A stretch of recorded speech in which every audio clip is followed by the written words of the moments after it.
কাতার থেকে কিভাবে ইউরোপের দেশে যাবেন আপনি খুবই অল্প পরিমাণ অর্থের বিনিময়ে।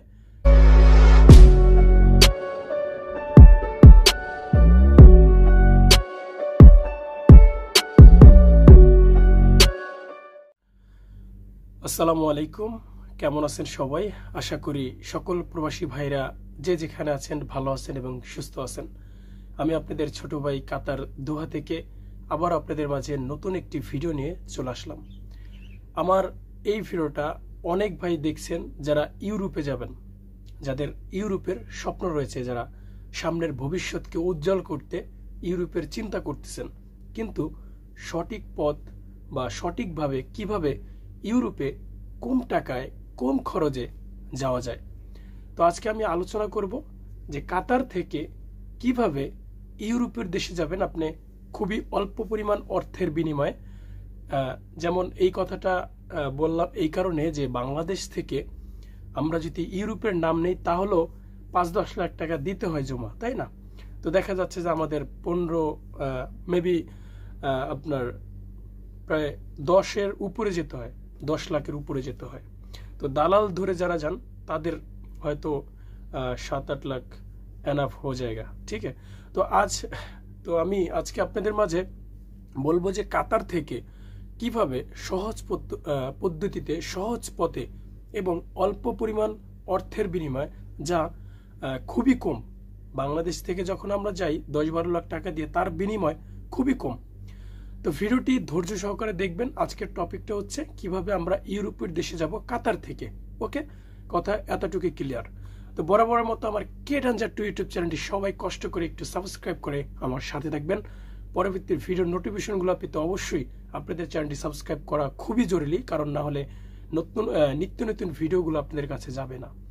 তো আর একটা কথা, সেটা হচ্ছে যে আপনাদের যদি কোনো ভিডিও দরকার হয় ভিসা সংক্রান্ত বা যে কোনো দেশের, কমেন্ট করে জানাতে পারেন। আপনার পার্সোনাল বা কোনো ইনফরমেশন জানার দরকার থাকলে কমেন্ট করে জানাতে পারেন। তো প্রবাসী ভাইরা, এখন আমরা ইউরোপে কাতার থেকে কিভাবে যাব সেই বিষয়টা হচ্ছে যে আপনাকে ফার্স্টে কাতারে ল্যান্ড করতে হবে। মানে বিমান যেমন কাতারে এসে ল্যান্ড করে বিভিন্ন দেশ থেকে, তো ওইভাবে আপনাকে ফার্স্ট কাতারে আসতে হবে। কাতারে আসার পর আপনাকে মানে এখানে আরেকটা কথা হচ্ছে, কাতার আপনি যে কোনো ভিসা আসতে পারবেন না। যদি ইউরোপের দেশে যেতে চান আপনাকে আসতে হবে ফ্রি ভিসা। যে ফ্রি ভিসাটা আমরা অনেকেই হয়তো বলে থাকি যে ফ্রি ভিসা বলতে কিচ্ছু নাই। আসলে ফ্রি ভিসা বলতে কিচ্ছু নাই, কিন্তু আমরা নিজেরা এটা ফ্রি ভিসা একটা নাম দিয়েছি। যেমন আমরা এক মুদিরের আন্ডারে আসলাম, তার আন্ডার থেকে আমরা মানে কাগজপত্রে যা আইডি মুডি যা বলে সেটা লাগালাম, কিন্তু আমার নিজের ইচ্ছা মতো আমি ঘুরে ফিরে কাজ করতে পারলাম। বছর বছর আমি তাকে ফায়দা দিয়ে বা তার কাছ থেকে আমি কাগজপত্র বানাই, এতটুক, ঠিক আছে? যেহেতু যারা বিদেশ করেছেন বা যাদের আত্মীয় স্বজন আছে তারা অবশ্যই বোঝেন যে ফ্রি ভিসা মানে হচ্ছে এটা নিজের ইচ্ছা মতো কাজকর্ম করা বা যাই হোক। তো আপনাকে ফ্রি ভিসা আসতে হবে যদি আপনি ইউরোপের দেশে যেতে চান। ফ্রি ভিসা এসে আপনাকে মেবি 3-4 মাস ওয়েট করতে হবে, ঠিক আছে? 3-4 মাস ওয়েট করতে হবে কাতারে এসে। আপনার আইডিটা একটু পুরনো হবে। আপনার দেখা যাচ্ছে যে কোনো কোনো কোম্পানি 6 মাস 7 মাস বা 1 বছর না হলেও আপনাকে দেয় না, মানে আপনাকে ছাড়পত্র দেয় না, চেঞ্জের বা অনুমোদন দেয় না। তো যাই হোক, আপনাকে 3-4 মাসের মতো আপনাকে কাতার থাকতে হবে। থেকে আপনার এখানে কাতারে বিশ্বস্ত ভালো ভালো এজেন্সি রয়েছে, শুধু বাংলাদেশ নয়।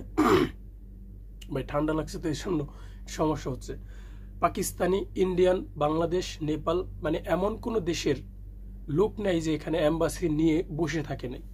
তো আপনাকে কি করবে, আপনার 7 থেকে 8 লাখ টাকা যদি আপনি ভালো আপনার পরিচিত যদি কেউ মানে আপনাকে ব্যবস্থা করে দেয়, তাহলে আপনি 6 থেকে 7 লাখ টাকার মতো যেতে পারবেন ইউরোপের দেশে। এটা হচ্ছে বৈধভাবে কাতার থেকে সরাসরি ইউরোপের যে কোনো দেশে ভাই আপনি যেতে পারবেন, আপনাকে কেউ আটকাতে পারবে না। অনেকে এটা বিশ্বাস করবে না, আমি জানি, কারণ তারা জানে না, এই জন্য বিশ্বাস করবে না। কিন্তু যারা বর্তমানে কাতার রয়েছেন তাদের রিলেটিভের কাছে আপনারা জিজ্ঞাসা করতে পারেন। আমি মনে করি যে আপনাদের সঠিক প্রশ্নটার উত্তরটা তারাই দিয়ে দিবে। কাতারে বর্তমানে বিভিন্ন এজেন্সি রয়েছে ইউরোপে যাওয়ার মতো। ইতালি বলেন, আমাদের বাংলাদেশ থেকে তো বেশিরভাগই লোক ইতালি পছন্দ, ইউরোপের দেশটির ভিতরে ইতালি, তাই না? ইতালি, ক্রোয়েশিয়া, তুরস্ক না, আপনার তিউনিসিয়া, সার্বিয়া। তো এই দেশগুলোতে আমরা কিন্তু প্রচন্ড পরিমাণ যাই এবং যাওয়ার ফলে দেখা যাচ্ছে বেশিরভাগই অবৈধভাবে যাওয়ার চেষ্টা করি। তো এই বিষয়টা আমি একমাত্র উদ্দেশ্য করে বললাম, যেহেতু বাংলাদেশ থেকে বিভিন্ন এই যে নৌকা সাগর মগর পাড়ি দিয়ে ভূমধ্য সাগরে অনেক মানুষ মারা যায়। তো চিন্তা করলাম যে কাতার থেকে যেহেতু বৈধভাবে এবং কম খরচে, বাংলাদেশের তুলনায় কম খরচে ভালোভাবে ওইখানে যে সেটেল হওয়া যায়, ঠিক আছে? তো এই বিষয়টা আসলে শেয়ার না করে আমি মনে করি যে এটা ভুল হবে। তো প্রবাসী ভাইরা, কাতার থেকে সহজে আপনি ইউরোপের যে কোনো দেশে যেতে পারবেন। এটা আপনার জন্য, যারা ইউরোপে যাবেন তাদের জন্য একটা বিগ চান্স আমি মনে করি। তো প্রবাসী ভাইরা, যদি ভিডিওটি ভালো লেগে থাকে তাহলে অবশ্যই কমেন্ট করে জানাবেন, কারণ আজকের মতো এই ভিডিওটা এখানেই ছিল। তো পরবর্তী ভিডিওর নোটিফিকেশনগুলো পেতে অবশ্যই চ্যানেলটি সাবস্ক্রাইব করে আমার সাথে থাকবেন এবং বিদেশ সম্পর্কে যে কোনো তথ্য পেতে কমেন্ট করে অবশ্যই জানাবেন। তো ভালো থাকবেন সবাই, খোদা হাফেজ।